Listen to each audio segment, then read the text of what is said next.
ٹھیک ہے. تو اللہ تعالیٰ مومنین سے کہہ رہے ہیں کہ تم لوگوں نے کیا کرنا ہے, اتنے نبیوں پہلے بھی بہت سارے نبی آئے جن کے ساتھ مومنین مل کے جنگ لڑتے تھے, تو تم لوگ اب یہ نہ کرو کہ اب ان کا ساتھ چھوڑ دو یا نبی کے ساتھ جنگ ہی نہ کرو یا واپس مڑ جاؤ. یہ نہیں کرنا, یہ نہیں کرنا تھا.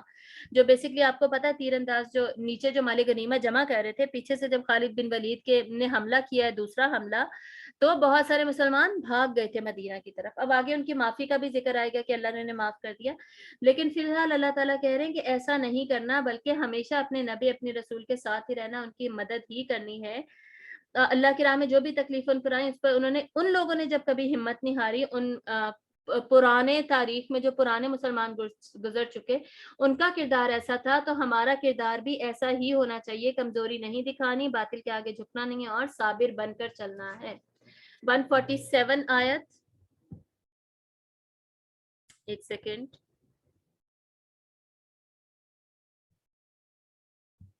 ہاں جی سوری میرا ہاتھ لگ گیا تھا. آیت نمبر 147 جی.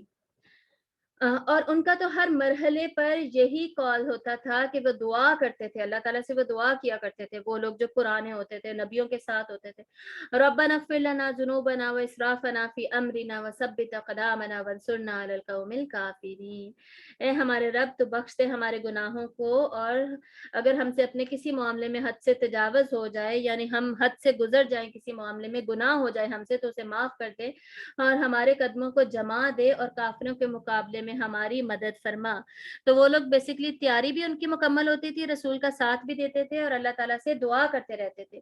یہ کیوں بتایا جا رہا ہے سب کچھ؟ تاکہ مومنین ان کے واقعات سے سیکھیں, جیسے ہمیں یہ سارے واقعات بتائے جا رہے ہیں تاکہ ہم ان واقعات سے سیکھیں. ٹھیک ہے, ہمیشہ ہسٹری کا ریفرنس دیا جاتا ہے تاکہ صرف قصے سنانے کے لیے نہیں, واقعات سنانے کے لیے نہیں, بلکہ ہم ان سے بہت اہم احکامات, بہت اہم سبق سیکھیں ہم ان کے ذریعے سے. ہم نے پڑھی ہے آیت نمبر 147. آگے 148 میں کیا ہے؟ تو ان لوگوں کو اللہ تعالیٰ نے دنیا کا ثواب بھی عطا فرمایا, اور آخرت کے ثواب کا بھی بہت ہی عمدہ حصہ عطا کیا, اور اللہ ایسے ہی محسنین کو پسند کرتا ہے. یہ جو پرانے تاریخ میں لوگ گزر چکے, احسان کے لیول کا انہوں نے کام کیا, ایسے انہوں نے اللہ کی عبادت اور اطاعت کی اور اپنے رسول کی اطاعت کی, تو اللہ تعالیٰ نے انہیں دنیا میں بھی اچھا بدلہ دیا اور آخرت میں بھی اچھا بدلہ دیا. یا ایھا الذین آمنوا ان تطیعوا الذین کفروا یردوکم علی اعقابکم. اے اہل ایمان, اگر تم ان لوگوں کا کہنا مانو گی جنہوں نے کفر کی روش اختیار کی ہے, تو وہ تمہیں تمہاری ایڑیوں کے بل واپس لے جائیں گے. فتنقلبوا خاسرین, پھر تم بالکل نامراد ہو کے رہ جاؤ گے. یعنی کافرین کی کسی طریقے سے ان کی باتوں میں مت آنا. بل اللہ مولاکم, حقیقت یہ ہے کہ تمہارا مولا تو اللہ ہے. اب یہ بات کہاں سے آئی بیچ میں کہ کافروں کی باتوں میں نہیں آنا؟ بیسکلی کافر رشتہ دار تو ہر ایک کے تھے نا مکہ میں, تو وہ کسی نہ کسی طرح کسی نہ کسی مسلمان کو اپروچ کرتے رہتے تھے. یہ ہمیں سیرت سے بھی پتہ چلتا ہے, اور قرآن کی بہت ساری آیات سے پتہ چلتا ہے, اور وہ مکمل کوشش کرتے تھے کہ کسی نہ کسی طرح ہم مسلمانوں کو بہکا دیں, واپس اپنے دین پہ لے آئیں, واپس جھوٹے دین پر لے آئیں. ہر وقت ان کی کوشش ہوتی تھی. تو اللہ تعالیٰ کہہ رہے ہیں کسی کی باتوں میں آنے کی ضرورت نہیں ہے, اور بس جمے رہو, اور اگر ان کے بن گئے تو تم نامراد ہو جاؤ گے, تمہارا نقصان ہو جائے گا. حقیقت یہ کہ تمہارا مولا تو صرف اللہ ہے, وَهُوَ خَيْرُ النَّاصِرِينَ, اور وہی ہے جو سب سے اچھا مددگار ہے. تو بیسکلی اللہ کو دوست بناؤ, اللہ کو اپنا مددگار بناؤ. سَنُلْقِي فِي قُلُوبِ الَّذِينَ كَفَرُوا الرُّعْبَ بِمَا أَشْرَكُوا بِاللَّهِ وَلَمْ يُنَزِّلْ بِهِ سُلْطَانًا وَمَأْوَاهُمُ النَّارُ وَبِئْسَ مَثْوَى الظَّالِمِينَ. اس سبب سے کہ انہوں نے ایسی چیزوں کو اللہ کا شریک ٹھہرایا. شروع سے پڑھتے ہیں, سوری, آیت نمبر 151. ہم انقریب کافروں کے دلوں میں رعب ڈال دیں گے اس سبب سے کہ انہوں نے ایسی چیزوں کو اللہ کا شریک ٹھہرایا جن کے حق میں اس نے کوئی سند نہیں اتاری, اور ان کا ٹھکانہ جہنم ہے, اور بہت ہی برا ٹھکانہ ہے ان ظالموں کے لیے.